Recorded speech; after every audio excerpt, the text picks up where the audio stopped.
Ош Фут Лига. Ош шаарынын жана Ош облусунун футбол боюнча ассоциациясынын жыл сайын уюштурулуучу кышкы футзал оюндары кайра жанданды. 15-чи ачык чемпионатта 2 лига болуп, жогорку жана 1-чи лигалардын чемпиондору аныкталмакчы. Футзал боюнча 15-чи ачык чемпионаттын башкы демөөрчүсү Аманат Сити курулуш компаниясы, көрсөтүүнүн демөөрчүсү Ош мамлекеттик университети жана биздин өнөктөштөр Лининг спорт кийимдери, Палитра полиграфия борбору, Wow FX жана Шар улыбак агентстволары.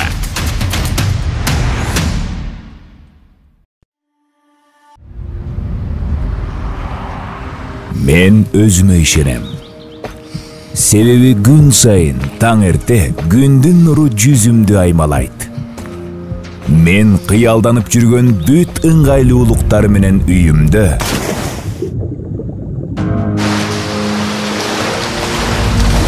балдарымдын шыңгыр үнүн угам, жакындарымдын кубанычтуу жүздөрүн.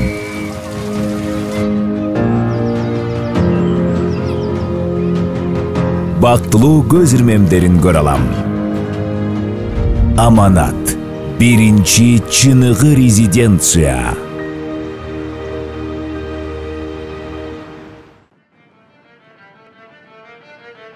Kızım, dar bir yola.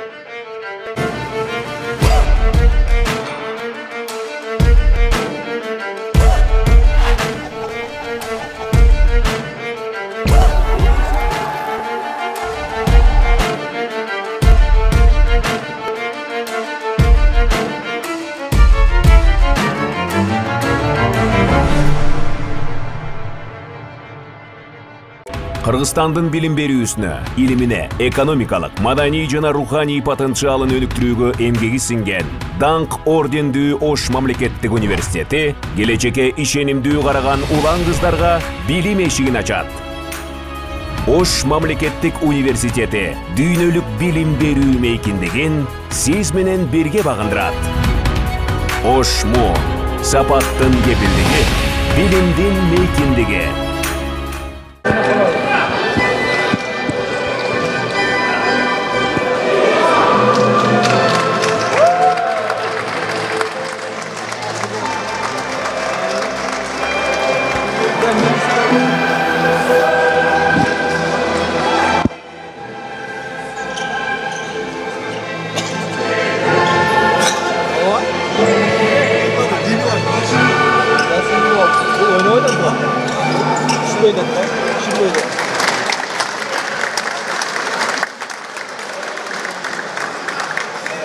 Левую, правую, удар машины.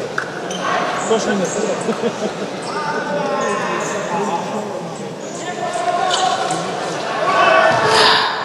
Кутман кеч, урматтуу футбол сүйүүчүлөрү, футзал күйөрмандары. Ош футзал лигасынын 3-чү туру тайпалык беттештер жыйынтыкта болуп турат. Жана тайпалык беттештерден бүгүнкү турдун акыркы оюну Ош мамлекеттик университетинин курамасы менен Кара Суунун большевик командалары ортосунда өткөрүлмөкчү.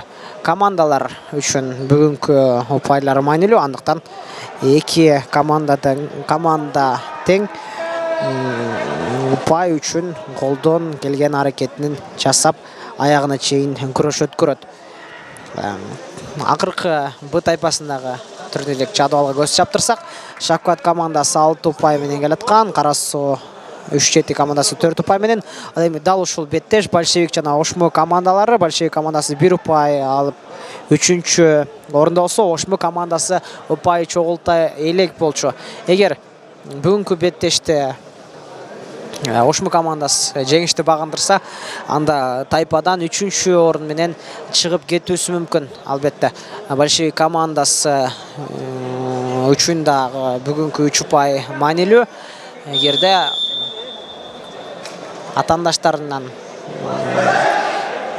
жеңилүү ызасын тартып калса, турнир менен кош айтышып калуусу ыктымал.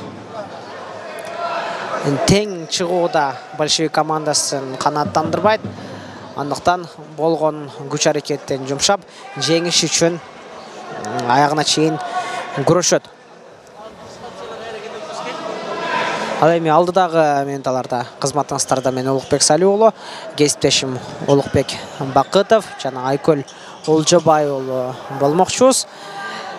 Жалпыңыздарга жагымдуу матч, жагымдуу оюн калуу менен оюн башталуусун күтөбүз. Башкы калыс Нышанбай Кылдашевдин ышкырыгы жаңырат жана командалар акырындап оюнга да антип киришип кетишкен. Бекболсун Айтибаев Жолонуулу ал топко эмнегедир анчейин мыкты аракет кылып топту сактап калууга умтулган жок. Айтибаев топту сактап калуу мүмкүнчүлүгү бар жана сактап да калган. Оң канаттан топту өзүнө кабыл алган.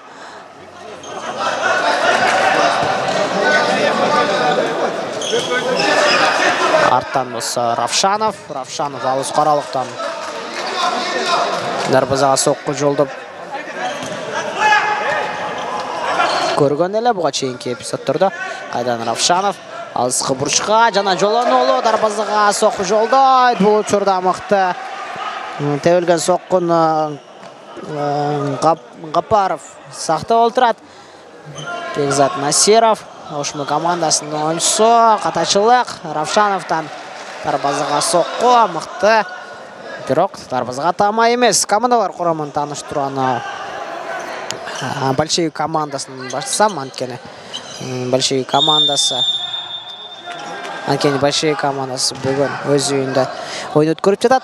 9 номурда Айтибаев, 6 Жолонуулу, 17 Мусаев, 11 Равшанов, 1 Арзыбеков, 10 Кармышаков, 3 Жиргалбеков, 16 Акимов, 17 Качыбеков, 5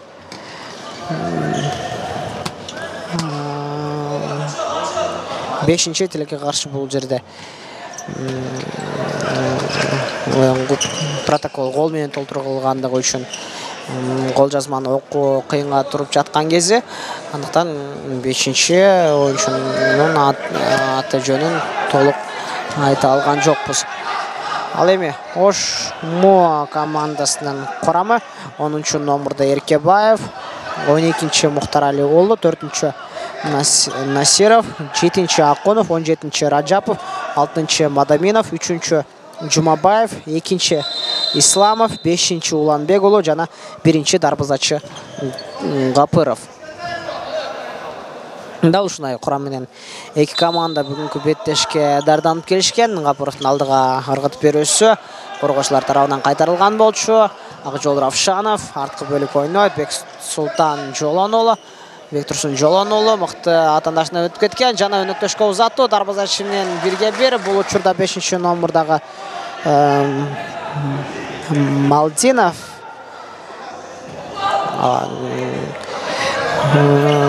фамилиясы мыкты Бекболот Айтибаевдин дал ошо Малдиновго узатып берүүсү азыр гол менен аяктап калуусу толук ыктымал эле, бирок андай болгон жок.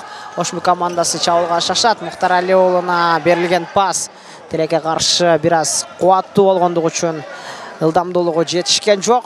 Мухтарали уулунун Большевик командасы кайрадан чабуулда. Бекболот Айтибаев сол каптал менен кирип барат.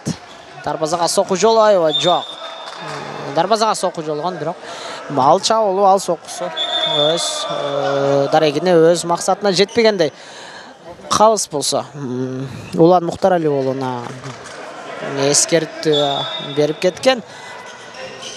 Айтибаев Жолонуулуна, кайрадан Айтибаев дарбазага сокку. Дарбазага болбосо да айпаянтына чейин киргизип берүү аракеттери жүрүп жатат. Большевик командасында Бекболот Айтибаев арткы бөлүк менен ойногон. Малдинов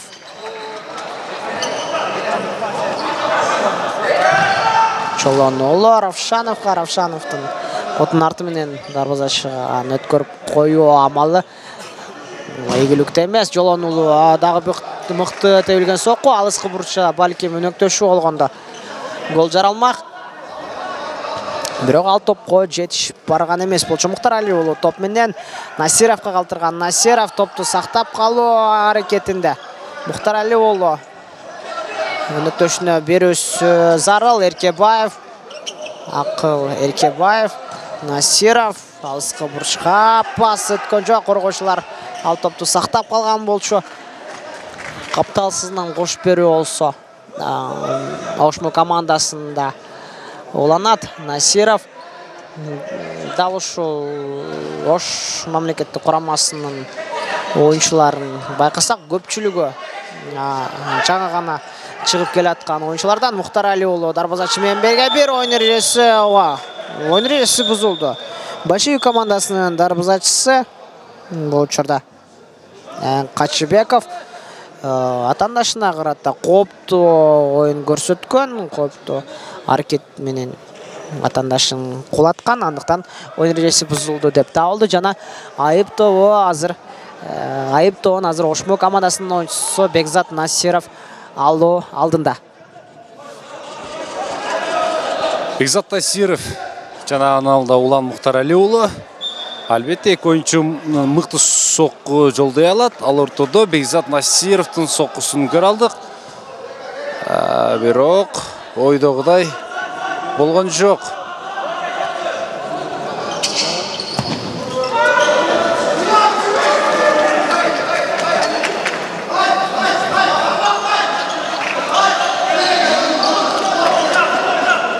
Большевик командасы эми өздөрү чабуулга өтүүдө. Бекболот Айтыбаев өнөктөштөрү менен ойноону туура көрүүдө. Бектурсун Жолонуулунан сокку кубаттуу, бирок анчайын деле анык эмес.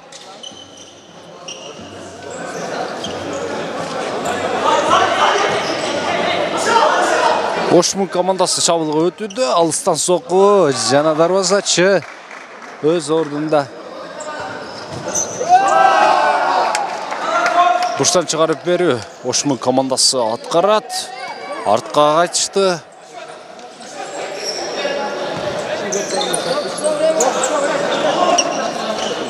Бекболот Айтыбаев очень күрөшөт, жана ага каршы оюн эрежеси бузулду.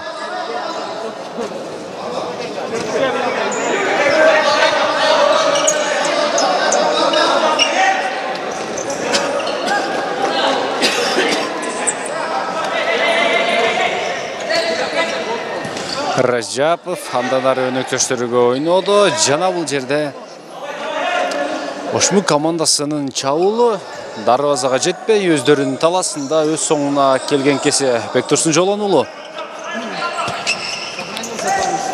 Өнөктөштөрү менен ойнойт. Айтыбаевде топ. Айтыбаев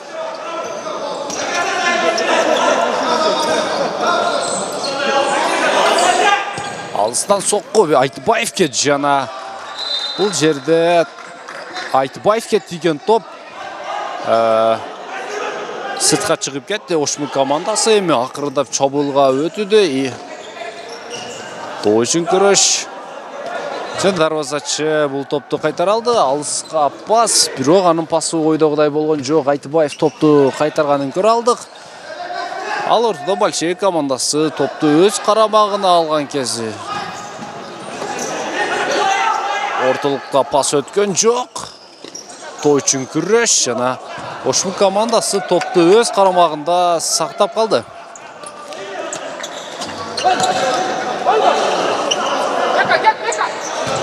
Албетте Ошму командасынын курамында бир катар жаш оюнчулар. Ал ортодо өзүнүн жашына салыштырмалуу бир топ тажрыйбалуу оюнчулар бар.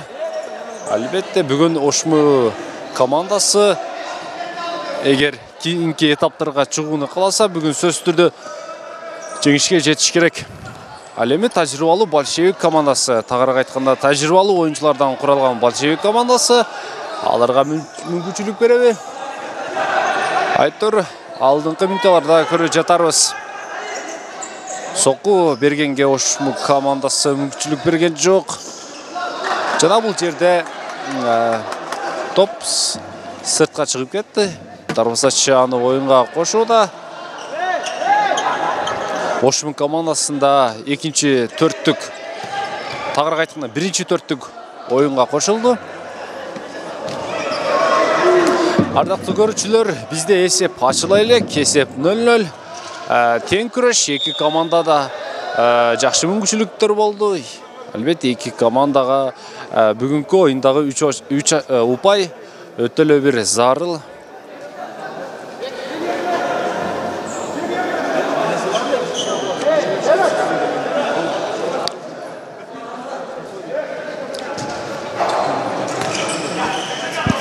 Oyundun 10 minut вакыт артта калды. Эсеп саны дагы да болсо ачыла эле. Эки команда тең мыкты беттеш тирешүүнү көрсөтө алышууда. Акылбек Эркебаев чабуулга чыгат. Дарбазага сокку жана эсеп ачылды.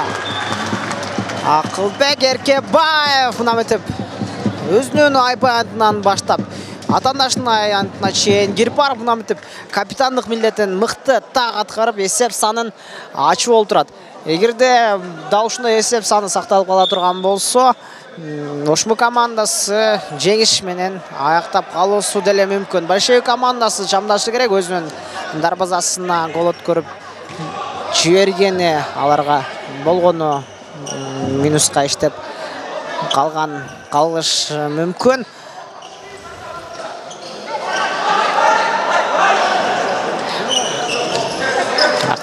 Бөлүкө пас.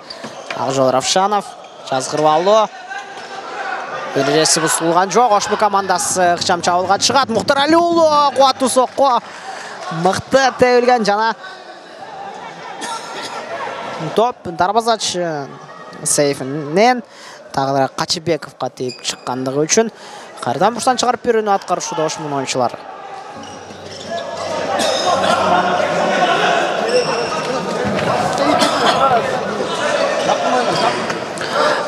Сол канат. Ахмедов.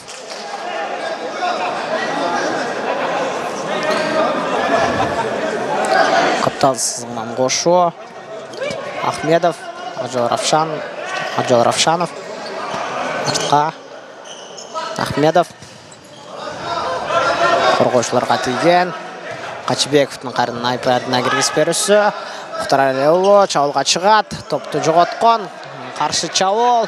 Большевик командасында Равшанов өнөктөшүнө дарбазага сокку жолдоо мүмкүнбү? Жок. Коргоочулар өз учурунда мынтип коргонууга жетишип келип, эч кандай дарбазага сокку жолдоого мүмкүнчүлүк жаратпай келүүдө. Капталсызынан кошуу.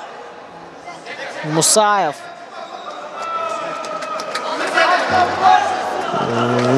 топто алат. Кармышаков дарбазага сокку жолдоого даяр өңдөнөт. Алыска бурчка мейленген тебилген сокку коргоочуларга тийип кайткан. Акжол Равшанов сол канаттан.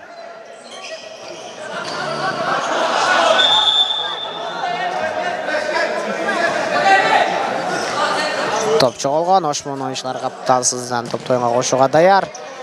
Мусаев топтолар замат чабуулга шашат. Акжол Равшанов топту сактап калуу аракетинде, коргонууда мыкты оюн. Насировдон Акылбек Эркебаев. Насировдун алдыңкы бөлүккө Бек Шакуновго узатып берген пасы. Өнөктөшүнө тамай жеткен жок. Капыров дарбазада мыкты оюн. Жана бул учурда Кармышаковдон дарбазага тебилген сокку коргоочуларга тийип кайрадан оюн талаасынан сырткарыга чыккан.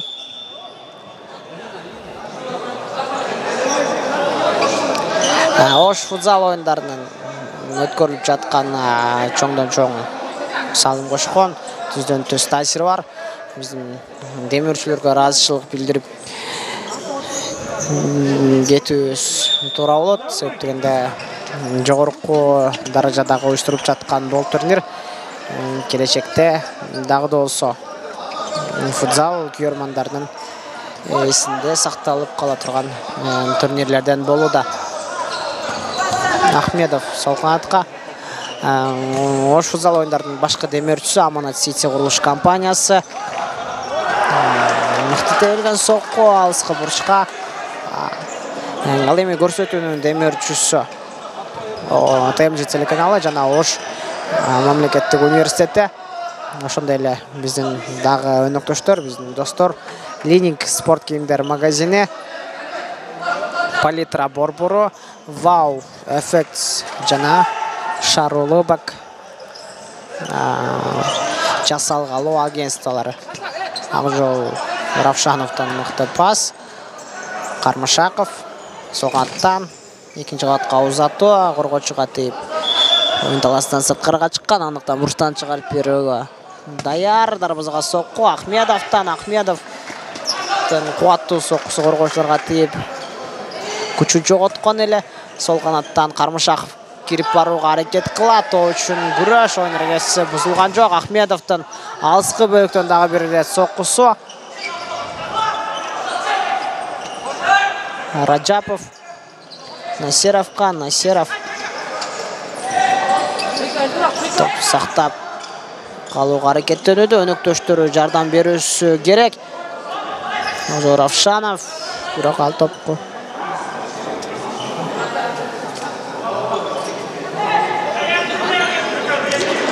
Равшанов қапталысызғынан қошат. Ахмедов дарбазаға соққы жолдаған жоқ. Өніктөшіне ұзатқан Қармышақов өзіне келатқан топқы тиюіне тура көрген жоқ себептегенде. Ал атандаштарына тиіп келатқандығы үшін қапталысызғынан қошу турарақ деп ойлаған елі. Ахмедов пасы тамай емес. Бекзат Насировтан соққы! Күтусіз жана қуатты соққы! Жақынқы 9 қамынан бітіп тамай кіріп барып, есеп айырмашылығы қардан Ошуның пайдасына өзгері олтырады.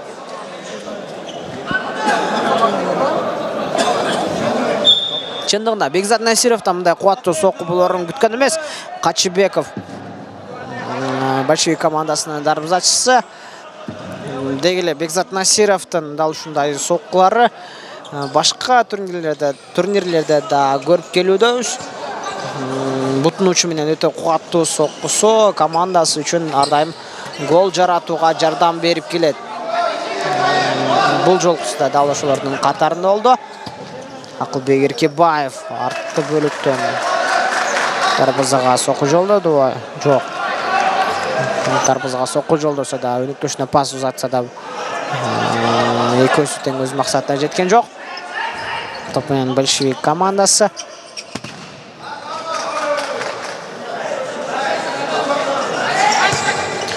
Айтибаев.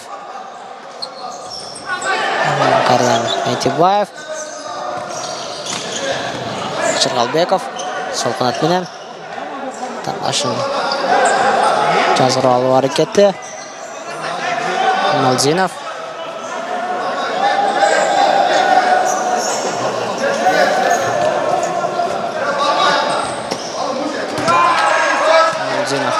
Қаузатыны қалаған. Келеге қаршы қорғашыға тейіп қайтқан әлі 4-ші номердағы Қачыбеков. Сол қанатқа. Бұл жерде 4-ші номердағы Қачыбеков, жаңа дарбызатшы Қачыбеков екөнің аты фамилиясы оқшышкен алар. Бәлкім бір туған болып қалусы дәлі мүмкін. Анткені сыртқы келбеті ағайыны дей оқшап кетеді. Қачыбеков. Жоқ, Молдинов, кечірестер. Бекболат Айтибаев. Шырғалбеков. Айтибаевқа қалтырған. Айтибаев. Дарбызаға соққы. Ғапыров өз жайында топты сақтап қалалған елі. Сұлтан Ғапыров алдыңғы бөлігі ұзатады. Жоқ, бұл топ өніктөшіне тамай келіп жеткен жоқ. Ғапыров қардан дарбызатшының ұзатып берусін қолмен сақтап алған болшы. Ақылбек Еркебаев. Еркебаевтан дарбызаға соққы. Молдиновқа тиіп ойын таласынан сыртқа шыққан елі. Еркебаев мықты командан мықты өтіп бару Молдиновтан.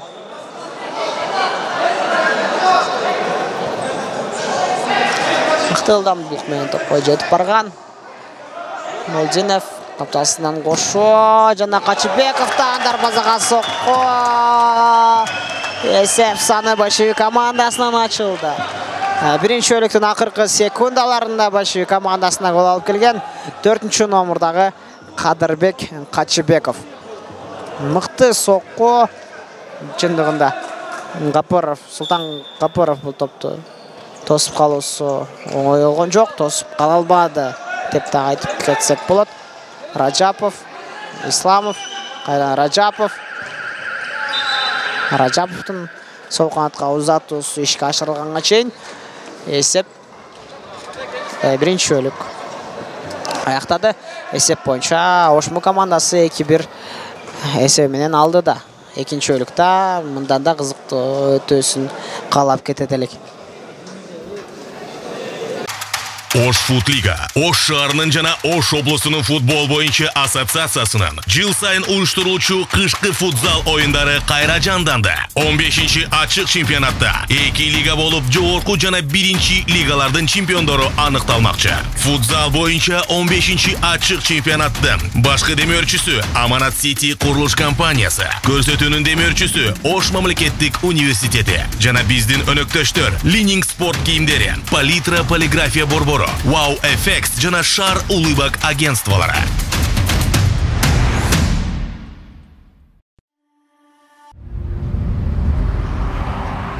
Мен өзүмө ишенем. Себеби күн сайын таң эрте күндүн нуру жүзүмдү аймалайт. Мен кыялданып жүргөн бүт ыңгайлуулуктар менен үйүмдө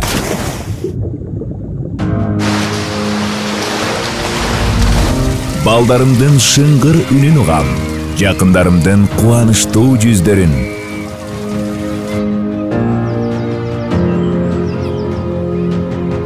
Бактылуу көз ирмемдерин көрө алам. Аманат, 1-чи чыныгы резиденция.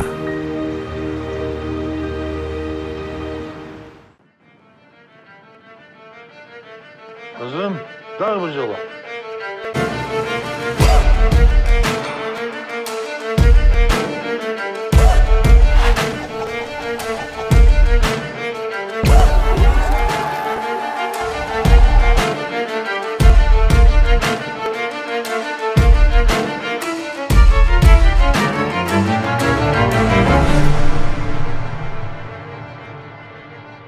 Кыргызстандын билим берүүсүнө, илимине, экономикалык, маданий жана руханий потенциалын өнүктүрүүгө эмгеги сиңген Даңк ордендүү Ош мамлекеттик университети келечекке ишенимдүү караган улан кыздарга билим эшигин ачат. Ош мамлекеттик университети дүйнөлүк билим берүү мейкиндигин сиз менен бирге багындырат. Ошму сапаттын кепилдиги, билимдин мейкиндиги.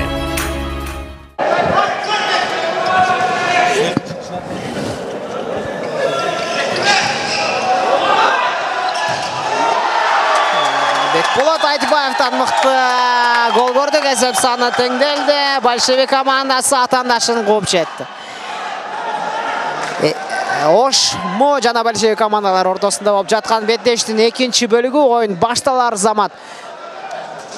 Большевик командасы мынтип алгачкы чабуулду эле гол менен аякталып турат.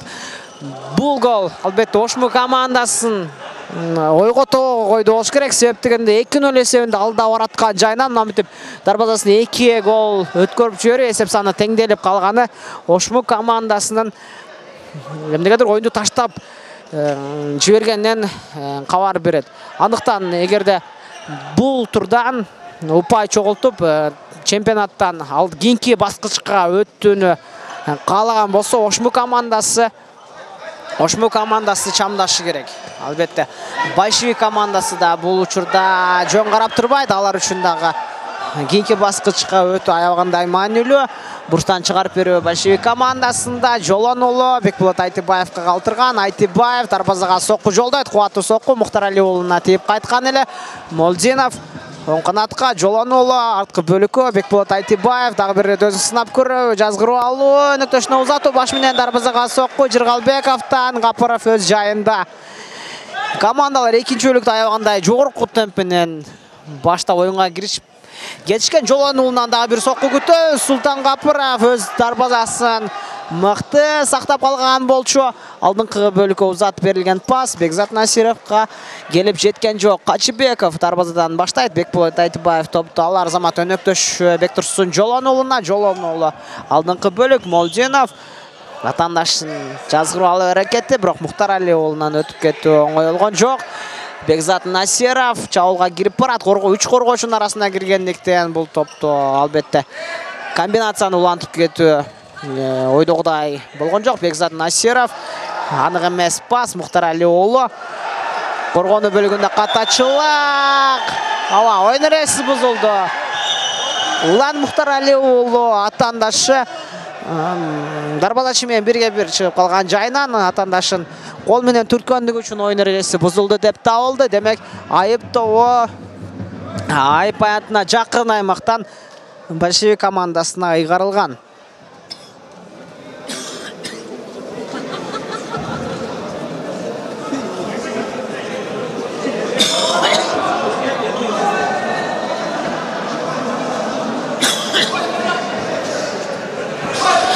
Айыптоо албетте большевик командасында. Копту авал дарбазага сокку. Жолонуулу дарбазачынын өзүнө тийгизе тепкендиги өкүнүштүү. Балким өнөктөштөр менен кандайдыр бир комбинацияны ойлоп тапса мыктыраак болмок. Эмне болду?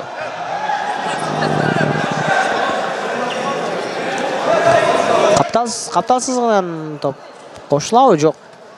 Капталсыз менен кошууда oyun эрежесин сактабагандык большевик командасына топ ыйгарылган.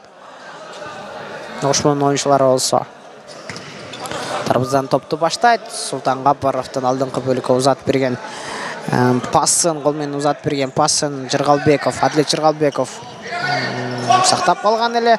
Мухтар Алиулу, Жыргалбеков, Бекболот Айтыбаев.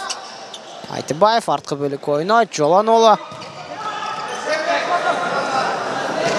Жолонуулунун алдыңкы бөлүккө узат болсо Жыргалбеков топту тилекке каршы сактап кала алган жок. Капталсынын кошо эле мына Ошму командасынын оюнчулары чабуулга шашып барышат.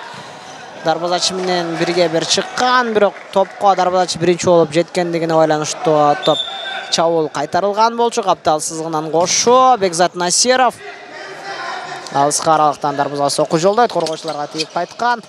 Топ үчүн күрөш. Ошму командасында топ сакталып калынды. Бекзат Насиров, Мухтар Алиулу Насировго калтырган. Насиров сол канатка. Кылбек Эркебаев, Бек Шакунов сол канаттан. Артка ойнойт Насиров. Оң канатка. Мухтар Алиулу, Насиров, Эркебаев менен. Эркебаев Мухтар Алиулуна. Мухтар Алиулунун тилекке каршы пасы өткөн жок.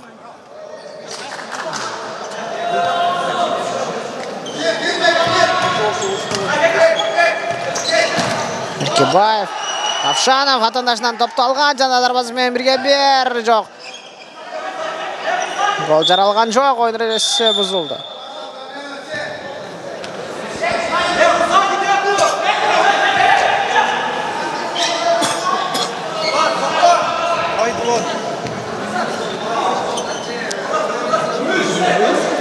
Эркебаев айыптоон алат. Экинчи кабат менен алдыңкы бөлүккө киргизип берүү. Качыбеков дарбазада тагыраагы атаандаштардын чабуулчусун ойноп оюнду улантып кетүүсүнө мүмкүнчүлүк калтырган жок. Капталсызгынан кошуп берүү. Акжол Равшанов арткы бөлүккө. Бекболот Айтыбаев. Айтыбаев сол канатка. Молдинов дарбазага сокку. Коргоочуларга тийип oyun таласынан топ чыккан. Бурчтан чыгарып берүү бар. Дарбазага сокку жолдонот. Жолонуулу намтип сол буту менен кубаттуу соккусун алыскы бурчка жолдогон Бекболот Айтыбаев. Балким бул учурда ишенимдүү oyun көрсөткөндө гол жаралмак. Молдиновдун жазгырып алуусу. Артка Бектурсун Жолонуулу оң бут менен эми болсо өзүн сынап көрүүдө. Акылбек Эркебаев сол канатка жазгырып алып чабуулга шашып барат. Өнөктөштөр алдыңкы бөлүктө жок, андыктан арт менен ойноого аргасыз. Бек Шакунов, Улан Мухтар Алиулу, Султан Гапаров дарбазадан сурулуп чыккан.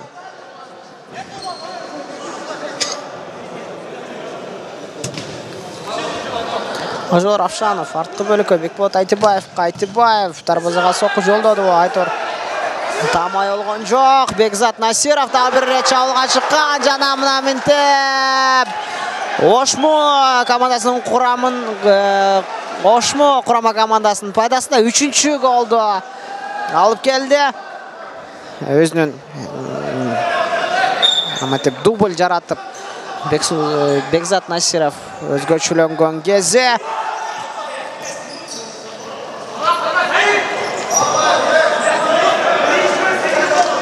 Ажол Равшанов артқа Большой командасы шабуылға шашат. Қуаттуу соққы Бекболат Айтыбаевтан. Бұрштан шығарып беру. Айтыбаев қардан топ менен оңғанатқа өзінің оң бұтына ыңғайлаштыру әрекетінде. Жоланолу Молдинов чабуылда. Тоо үшін күрөш. Артқы бөлік. Жоланолу сол қанаттан. Семик Раджапов ортосында. Кереші жана мықты жазғыралы. Дарбазаға соққы тамай олған жоқ. Гапаров. Алдыңқы бөлікі. Ақжол Равшанов чабуылға шашып барат. Семик Раджаповтың жазғырып алысы. Бірақ топты сақтап қалған жоқ. Молдиновтың оң қанатқа мықты кіргізіп берісі. Жоланолу. Ақжол Равшановқа топты ұзатты. Дарбазаға соққы жолдоны қалады. Айтор Равшанов бұл топқа дайыр емес елі.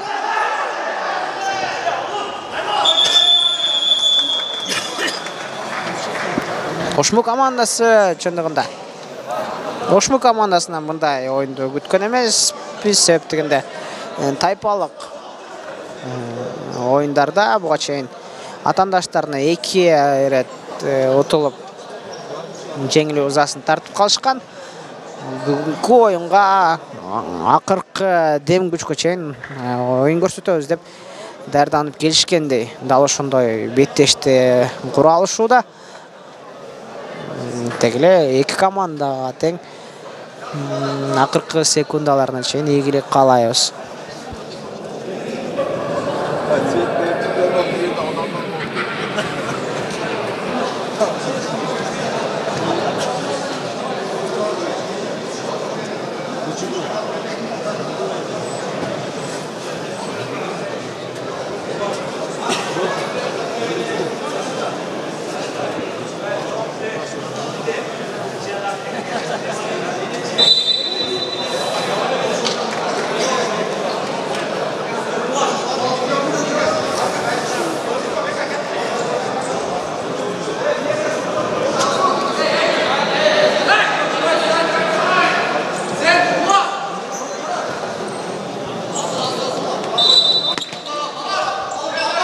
Султан Гапаровтың алдыңғы бөлігі ұрғытып берісі. Дарбазасының қолына келіп түшкен. Молдинов Большой командасының чабуылын жаратуға әрекет қылады.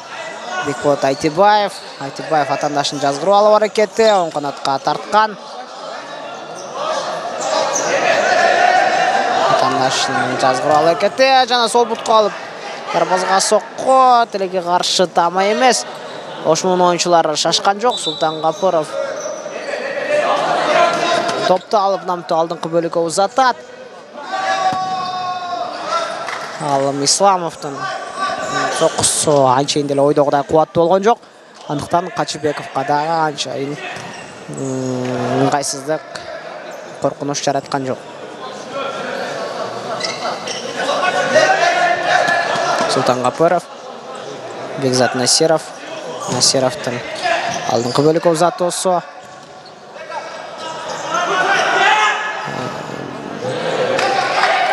Түшкі ұзатылған пас.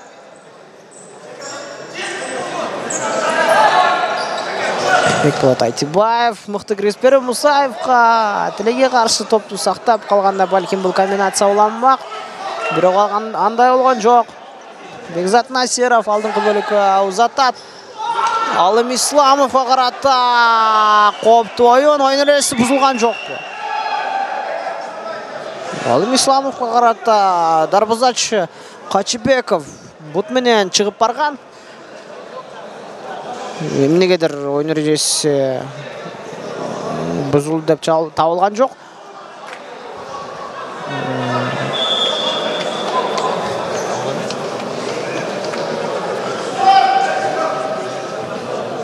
Жоқ. Ойын ережесі бұзылды. Бұға чейін қалыстың ишаратына көз салған оста ойын ережесі бұзылған жоқ. Ойынды улантып кетуге мүмкін деп белгі берген болчу, бирок анын чечими кайра өзгөрүлүп, канткенде Ошму командасы айыптоон алууда. Бекзат Насиров дарбазага сокко, тама эмес. Турсун Жолонолу. Мусаев дарбазага топтун багытын бурган. Дарбазачы өз жайында. Качыбеков Большевик командасында. Бектурсун Жолонолу. Бекзат Насировтун өтүп кете алган жок. Жана Бекзат Насиров намытып бут кийими жок абалда деле атандаштын дарбазасына өзүнүн голун жаратып олтурат. Мыкты чындыгында Бекзат Насиров шунун менен хэт-трик жаратып командасынын пайдасына 4-чү голду алып келген. Эң кызыктуусу дал ушул бут кийими жок болгонуна карабастан атандашынын дарбазасына гол жаратканында болду.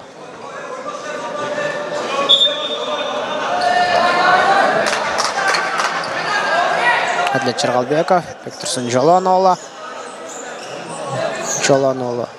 Оң канатка Бекболот Айтыбаев дарбазага сокку жолдойт.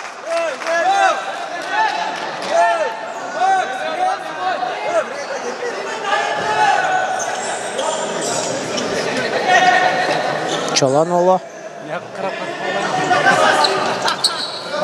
Канатка Бекболот Айтыбаев, Жолонолу дарбазага сокку. Коргоочуларга тийип кайткан.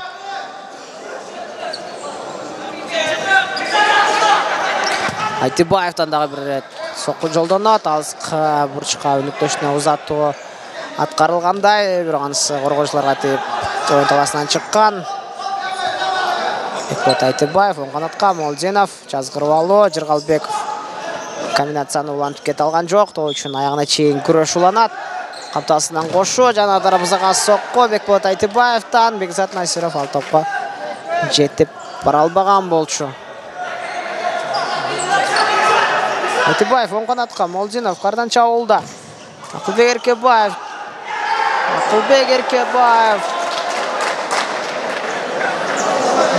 Өзүнүн айпанатында аягандай кооптуу оюн, эгерде дарбазасына гол өткөрүп жиберсе эсеп кайрадан кыскарып калуусу ыктымал. Андыктан көп тобокелге барбастан дал ушул эсеп санын сактап калууга жок дегенде Ошму командасынын оюнчулары азыр аракеттөнүүсү керек.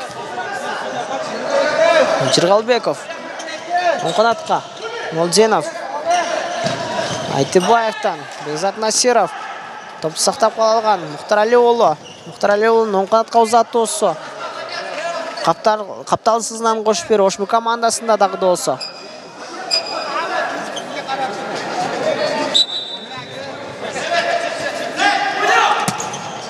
Мухтар Алиулу Бекзат Насировго тилеге каршы. Бул чабуулда койдогудай аткарылган жок.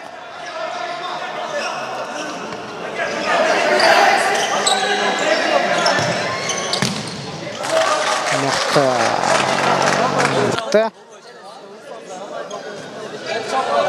Общий бир команда, оркестр.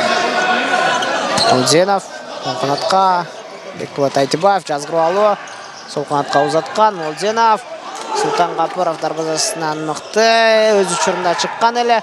Кардан Молдинов, коргоочулар мыкты коргон алышууда. Жыргалбек уулу оң канатка, дарбазага сокку жолдонот, тама эмес себеп дегенде Адлет Жыргалбеков өзү көп учурда сол бут менен ойногонуна байланыштуу оң бут менен тама соккусу кыйынга турган. Акылбек Эркебаев Бекболот Айтыбаев тардан чабылда. Жыргалбеков.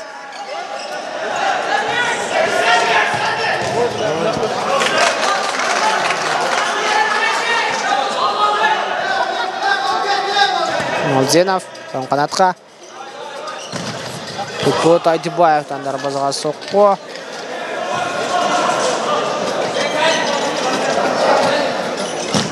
Қайрадан Айтыбаев. Қарсы шабуыл жарылады. Ошмы командасынан Ақылбек Еркебаев Мұхтарәліұлына. Мұхтарәліұлы шаша кеткен. Анткендеген алысқы бұрышта тұрған өніктіші Бекзат Насировқа қалтырыны қалаған, бірақ ауылны ішкі ашыруда біраз шебершілік жетпегендей. Ахмедов дарбазаға соққы жолдайды. Ақырқы минуталар өтіп баруда. Султан Қапыров өніктішіні. Бекшақонов аяғына чейін жетіп барған, бірақ топты ойындаласында сақтап қалалаған жоқ. Ахмедов. Молденов артқы бөліктен. Оң қанатқа Шыңғыз Ахмедов. Дарбазаға соққы қорғаушылар тарауынан қайтарылып отырады. Бұрыштан шығарып беру большевик командасында Молденовтан ұзат берусі игіліксіз. Мұхтарәліұлы чауылға шығып барады. Ойын ережесі бұзылды. Әділет Жырғалбеков тарауынан Ұланбек Мұхтарәліұлына қарата.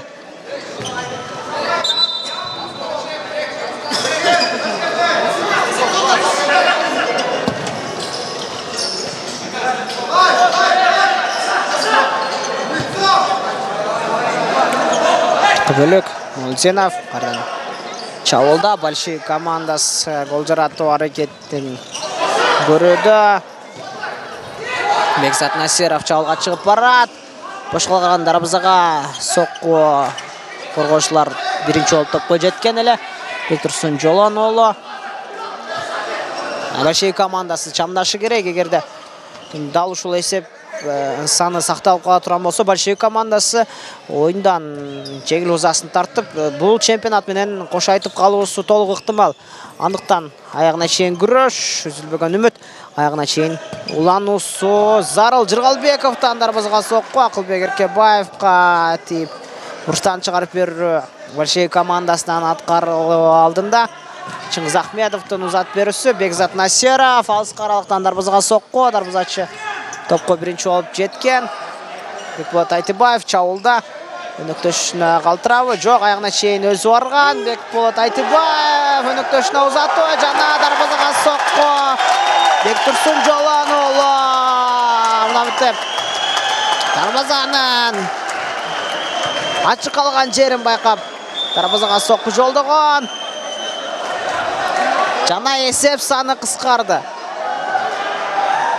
Мықты ойын большевик командасында. Большевик командасы чамдосы Зарыл дағы бір гол жетішпей тұрады. Большевик командасында есеп санын теңдігі.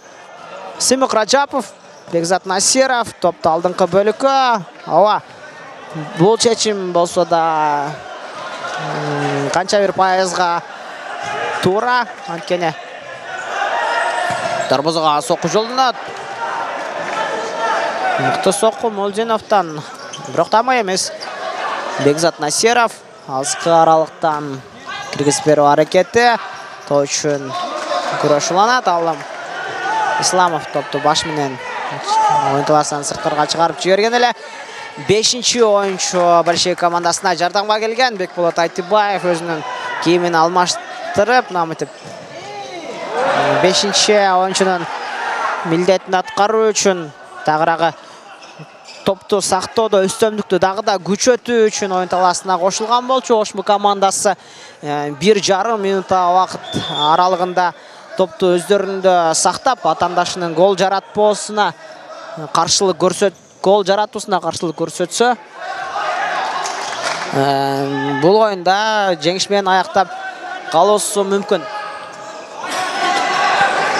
5-ші ойыншының жардамда большевик командасы чауылда. Шыңғыз Ахмедов артқы ойнайды. Бектұрсын Жоланұлы Бекболот Айтыбаевқа. Айтыбаев жазғырып алып қайрадан артқа. Бектұрсын Жоланұлы Коргону бөлігінде азырынша Ошму командасы қатачылық кетірелік. Жырғалбеков, Бектұрсын Жолонұлы қарадан, оң қанат, Чыңыз Ахмедов, жазғыру алу, жана дарбазаға соққы, игіліксіз. Бектұрсын Жолонұлы топқа жетіп келген, бірақ топты сақтап қалалған жоқ.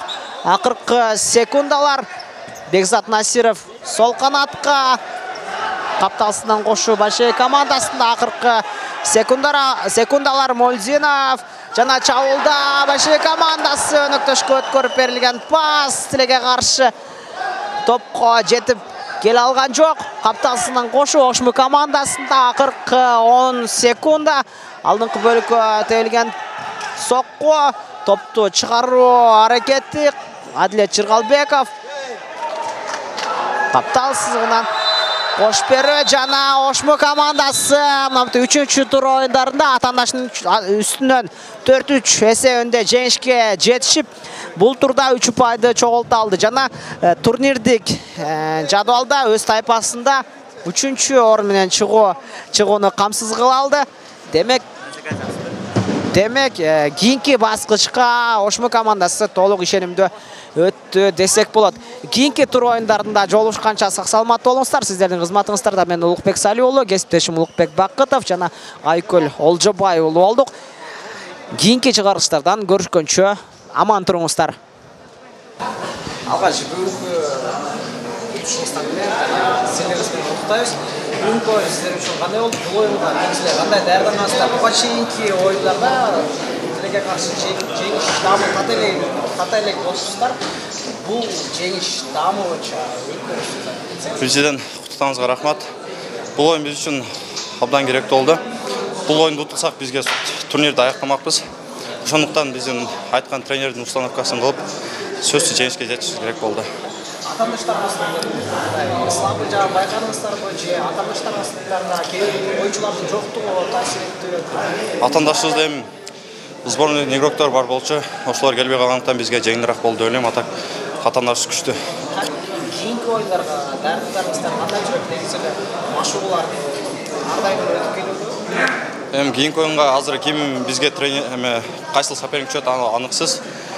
Пока белгисиз, ошондуктан азыр тренировканы кылабыз, даярданабыз.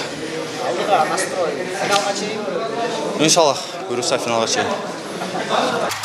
Ош Фут Лига, Ош шаарынын жана Ош облусунун футбол боюнча ассоциациясынын жыл сайын уюштуруучу кышкы футзал оюндары кайра жанданда. 15-чи ачык чемпионатта 2 лига болуп, жогорку жана 1-чи лигалардын чемпиондору аныкталмакчы. Футзал боюнча 15-чи ачык чемпионаттын башкы демөөрчүсү Аманат Сити курулуш компаниясы, көрсөтүүнүн демөөрчүсү Ош мамлекеттик университети жана биздин өнөктөштөр Лининг спорт кийимдери, Палитра полиграфия борбору, Wow FX жана Шар улыбак агентстволары.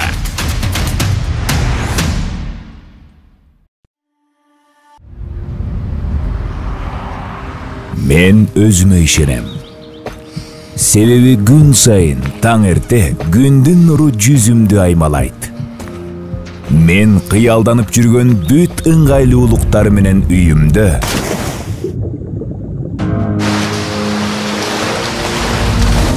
балдарымдын шыңгыр үнүн угам, жакындарымдын кубанычтуу жүздөрүн.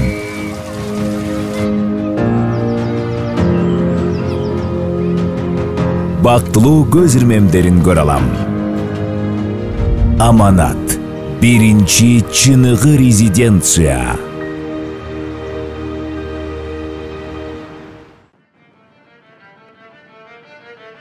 Kızım, dağ bir yola.